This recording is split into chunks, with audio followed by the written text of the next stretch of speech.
টানা ঊর্ধ্বগতির পর শুক্রবার আন্তর্জাতিক বাজারে সোনার দামে কিছুটা পতন দেখা দিয়েছে।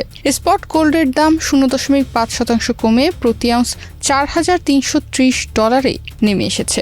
বিশ্ববাজারে এমন পরিবর্তনের কারণে 3 দফায় দেশের বাজারে সোনার দাম 7,115 টাকা বৃদ্ধির পর দাম 2,158 টাকা কমিয়েছে Bangladesh jewellers association BAJUS. 14 August শুক্রবার সকাল 10টা থেকে ভ্যাট সহ 22 ক্যারেটের প্রতি ভরি সোনার গয়নার দাম 2,158 টাকা কমিয়ে 2,36,779 টাকায় বিক্রি হচ্ছে।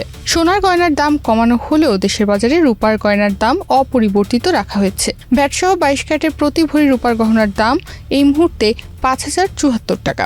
বাজার বিশ্লেষকদের মতে মূলত আগের দিনের বড় উত্থানের পর বিনিয়োগকারীদের মুনাফা তুলে নেওয়াই তাৎক্ষণিক পতনের অন্যতম কারণ। বৃহস্পতিবার সোনা 2 মাসেরও বেশি সময়ের মধ্যে সর্বোচ্চ পর্যায়ে ওঠার পর বাজারে মুনাফা নেওয়ার প্রবণতা তৈরি হয়েছে। রূপায়ণ lake castle, welcome to the land of piece. নতুন মূল্য অনুযায়ী 14 আগস্ট শুক্রবার সকাল 10টা থেকে 22 ক্যারেটের প্রতি ভরি সোনার গয়নার দাম 2,158 টাকা কমিয়ে নতুন দাম নির্ধারণ করা হয়েছে 2,34,621 টাকা। 21 ক্যারেটের প্রতি ভরি সোনার গয়নার দাম 2,100 টাকা কমিয়ে নতুন দাম নির্ধারণ করা হয়েছে 2,24,065 টাকা। এছাড়া 18 ক্যারেটের প্রতি ভরি সোনার গয়নার দাম 1,808 টাকা কমিয়ে নতুন দাম নির্ধারণ করা হয়েছে 1,92,398 টাকা। আর সনাতন পদ্ধতির প্রতি ভরি সোনার গহনার দাম 1,458 টাকা কমিয়ে নতুন দাম নির্ধারণ করা হয়েছে 1,57,172 টাকা।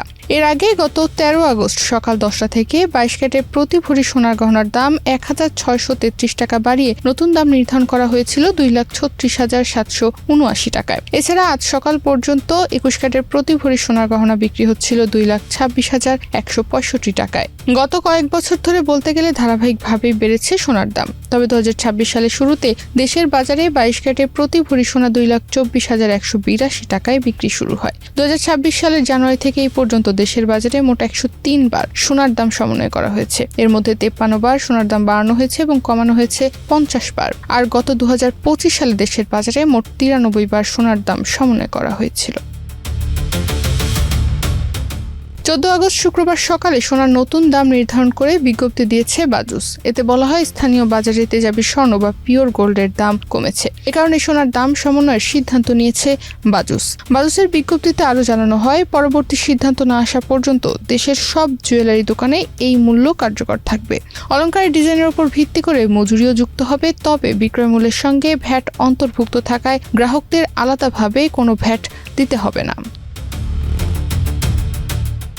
বাজার বিশ্লেষকদের মতে যুক্তরাষ্ট্রের মূল্যস্ফীতির সর্বশেষ তথ্য সোনার দামের গতিপথে প্রভাব ফেলছে। জুলাইয়ে মার্কিন ভোক্তা মূল্যস্ফীতি প্রত্যাশার তুলনায় দুর্বল ছিল এবং উৎপাদক মূল্য অপরিবর্তিত রয়েছে। ফলে নিকট ভবিষ্যতে ফেডারেল রিজার্ভের সুদের হার বাড়ানোর সম্ভাবনা কমেছে।